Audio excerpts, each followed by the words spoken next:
Mula nek debate omong malah kudu guyu. Malah melok goblok ngrungokno tok malah melok goblok.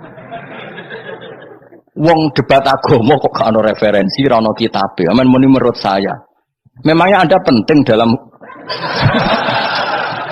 wali ora, ulama ora kok debat agama muni menurut. Memangnya Anda mujtahid? Kudune gak menurut kitab yang saya baca dalam mazhab Syafi'i kitabnya ini begini. Sing sitok bantah dalam mazhab Maliki kitabnya ini. Wah itu keren. Aku teko ning majelis.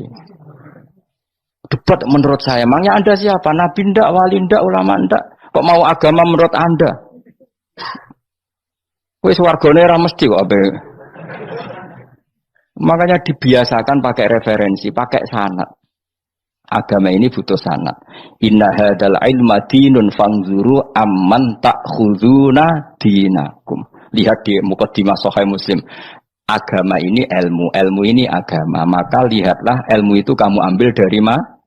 Dari mana? Karena tanpa sanad ini bahaya. Bahayanya tadi misalnya begini. Ada orang alim soleh berteman orang kafir. Atau berteman orang fasik. Atau berteman perempuan cantik. Dia alim loh, alim soleh saya ulang lagi. Ada orang alim soleh berteman perempuan cantik atau orang fasik atau orang kafir. Pasti di hatinya satu. Wong ayu nak dikancani wong fasik, engkau malah melakukan hal-hal yang tidak terpuji. Nak dikancani wong alim, syaratnya soleh saya ulang lagi. Dibina, dijak ngaji, diarahkan yang benar, terus dinikahkan sama orang soleh. Ternyata pertemanannya hanya proses ngantar wong ayu tadi baik dan bernikah sama orang soleh.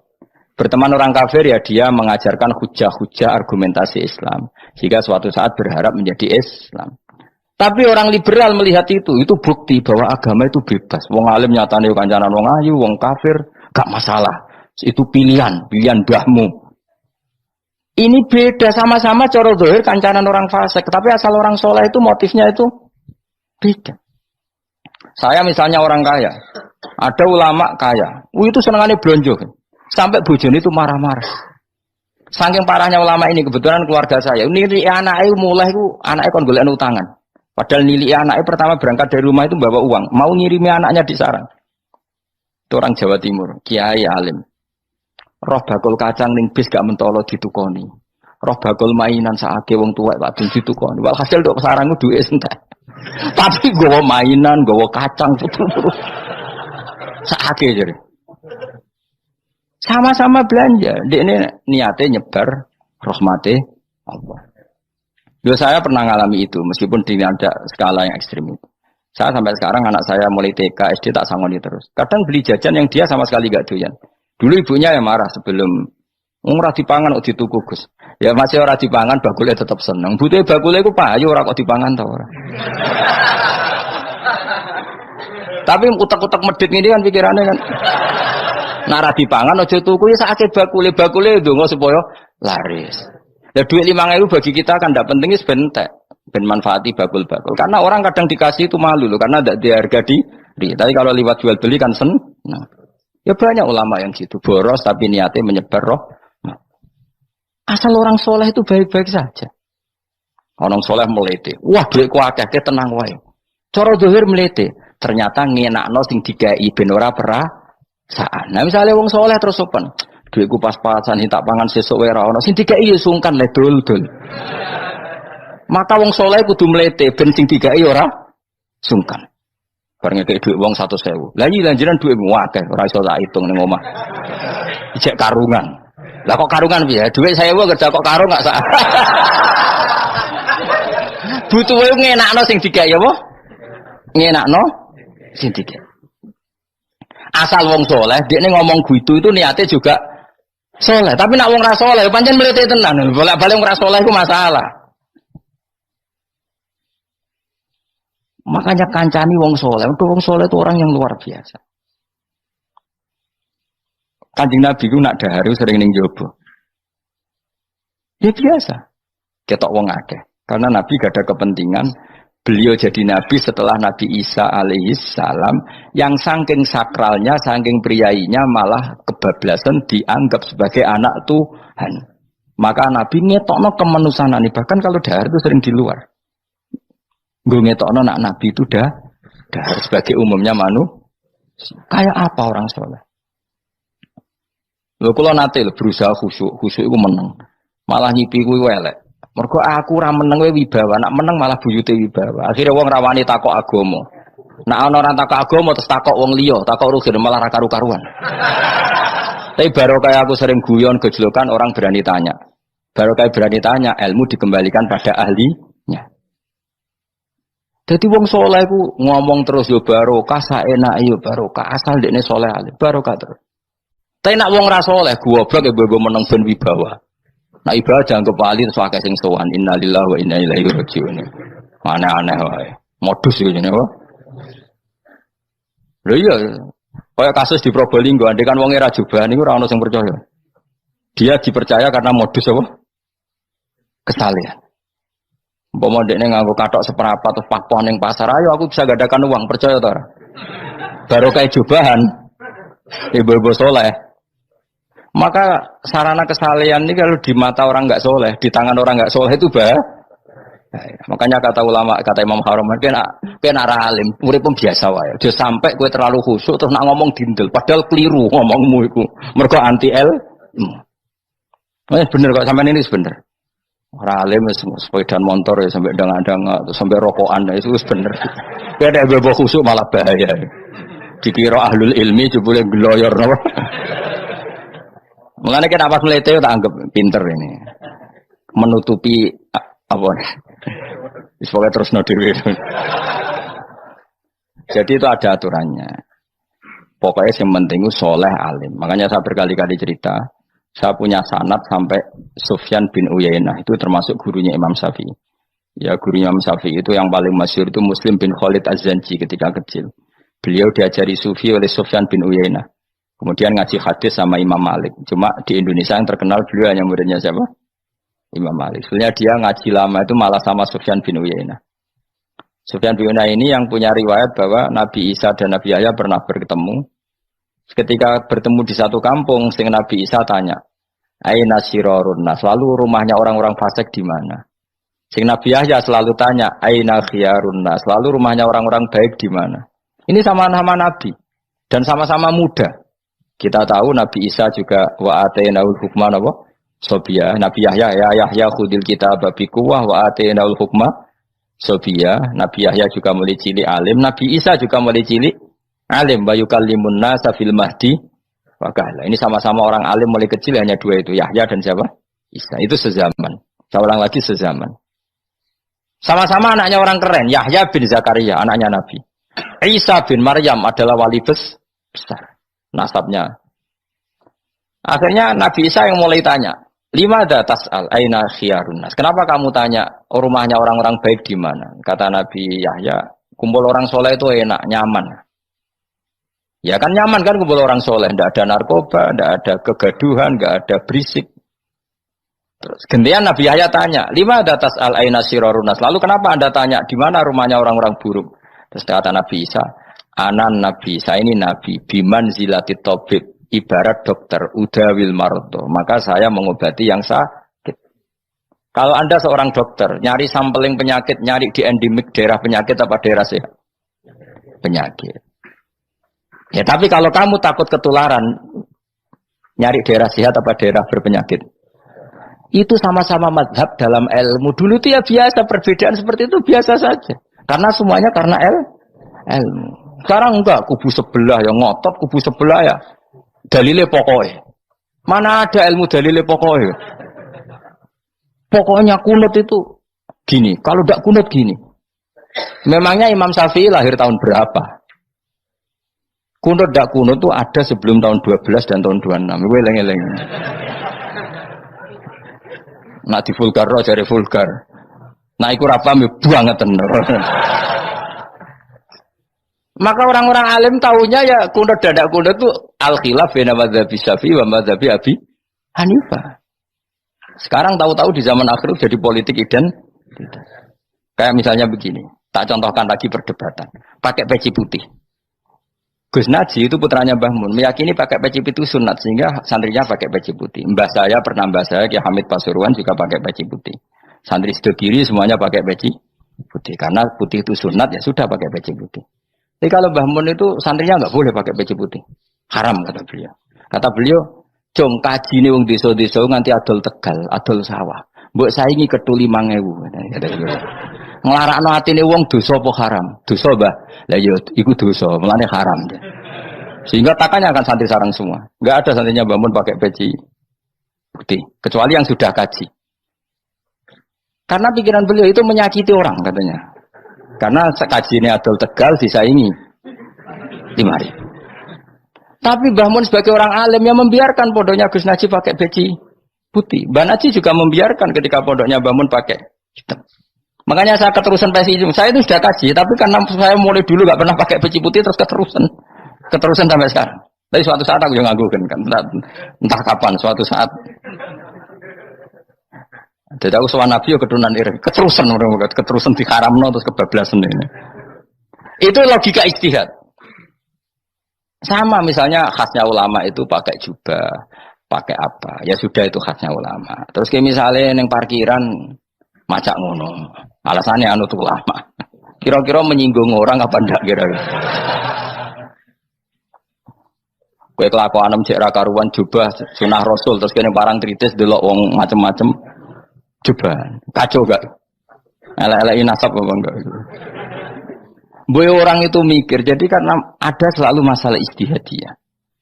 Abdul bin Mas'ud dulu itu kalau sholat itu nggak pernah pakai baju resmi, seringnya pakai sarung tok, kadang nggak pakai baju. Ketika ditanya, kamu ashabu Rasulillah, kenapa sholat dengan cara seperti itu? Terus beliau ngendikan, wong ben roh nak standar minimal sholat seperti ini. Kalau saya sholat selalu pakai pakaian sempurna, nanti dikira itu aturan fardu dan umat menjadi berat. Sampai seperti itu ulama menjaga konstitusi bahwa yang penting dalam sholat adalah satrul aurah.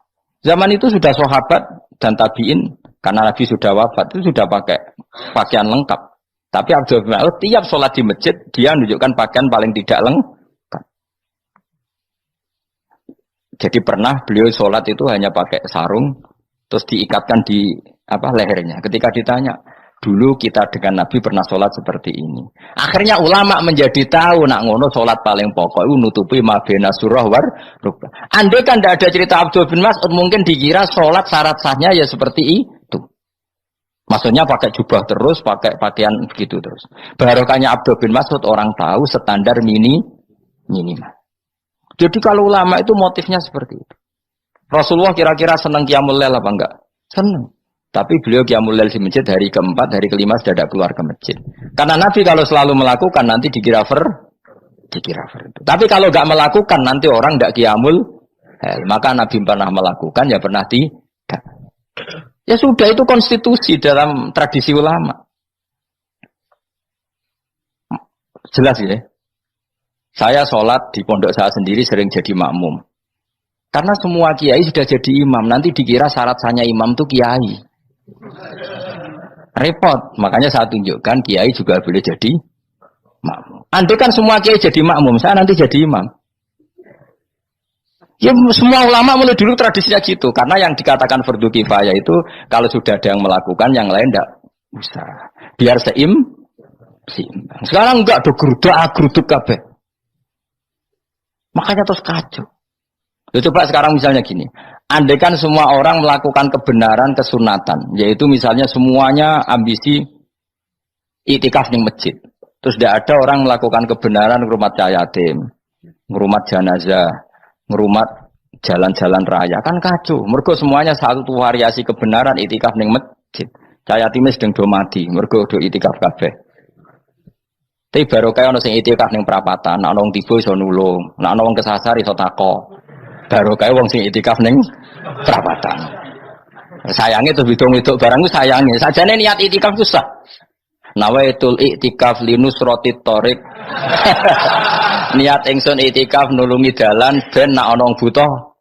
Coba sekarang, orang yang kecelakaan, pertolongan emergensi orang yang itikaf di jalan apa yang di masjid? Di jalan, barokahnya banyak, itu tim SAR gratis. Umpama do niat soleh kabeh bumine pangeran, sah mbok itikaf. Mulai sesuk gak apa-apa, itikaf ning perapatan. Tapi buktikan kamu tidak berbuat macam atau tulisi relawan orang tersesat. Jadi ajane kebaikan itu ada di mana-mana. Makanya Nabi menyatakan kebaikan orang itikaf ya dikatakan Nabi baik. Orang yang jalan-jalan kemudian ada duri disingkirkan juga disifati Nabi orang baik. Orang yang rumah yatim disifati Nabi orang. Bahkan orang yang hubungan intim dengan istrinya sama Nabi ya disifati orang baik. Sampai sahabat tanya, masa urusan gitu dapat pahala ya Rasulullah? Loh iya, andekan itu sama orang lain kan malah dosa. Berhubung sama istrinya maka dapat pahala. Kayak apa Nabi ngitung kebaikan sekian banyaknya. Tahu-tahu di zaman akhir kubunya saja yang baik. Ini apa-apaan? Ini kuanu iskal deh. Yo mareni yo tobat yo. Kebaikan adalah sesuatu yang dikatakan Allah baik di kubu kita maupun di kubu sebelah. Mau kubu sebelah ya apa saja. Baik di partai kita maupun di partai sebelah. Maupun di ormas kita maupun ormas sebelah. Karena semua kebaikan otoritasnya di Allah Subhanahu.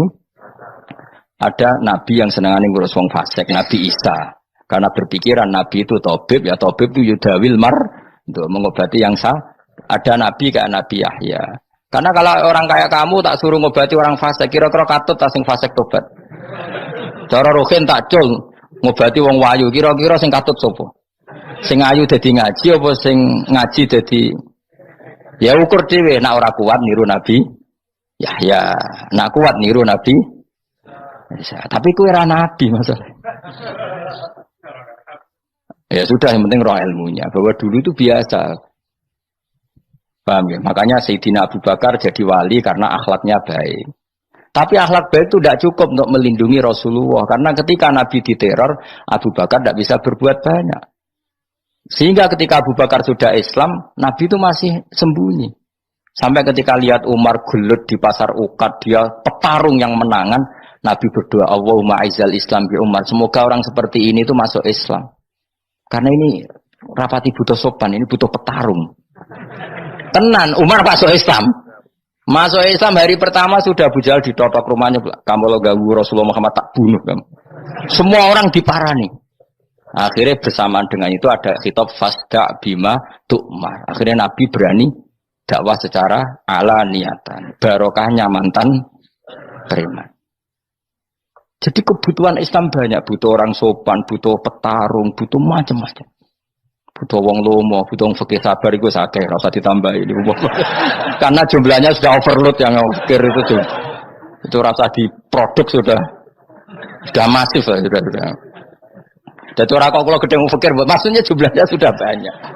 Jadi itu kayak apa kearifan Rasulullah? Makanya Abu Bakar pertama jadi khalifah.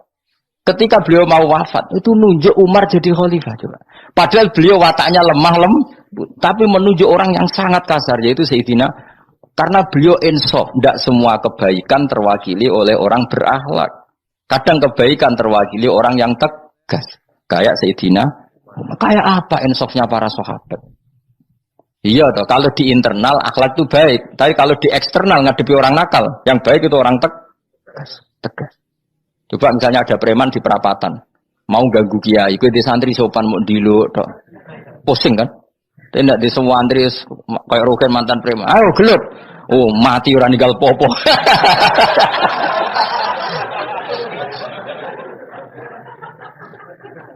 Itu kan keren, apa? Keren. Makanya Abu Bakar ketika, lu ya, sama tahu kan hadisnya Umar. Setiap ada orang munafik macam-macam pamitnya sama Nabi, dani adrib pun izini Nabi tak biar coy. Ya setiap hari kegiatannya gitu terus. Tapi dulu orang itu insaf, Abu Bakar insaf, kelebihannya Umar di situ. Umar insaf, kelebihannya Abu Bakar di. Maka ketika kandidat khalifah, Umar mengangkat Abu Bakar jadi khalifah dan disetujui semua sahabat.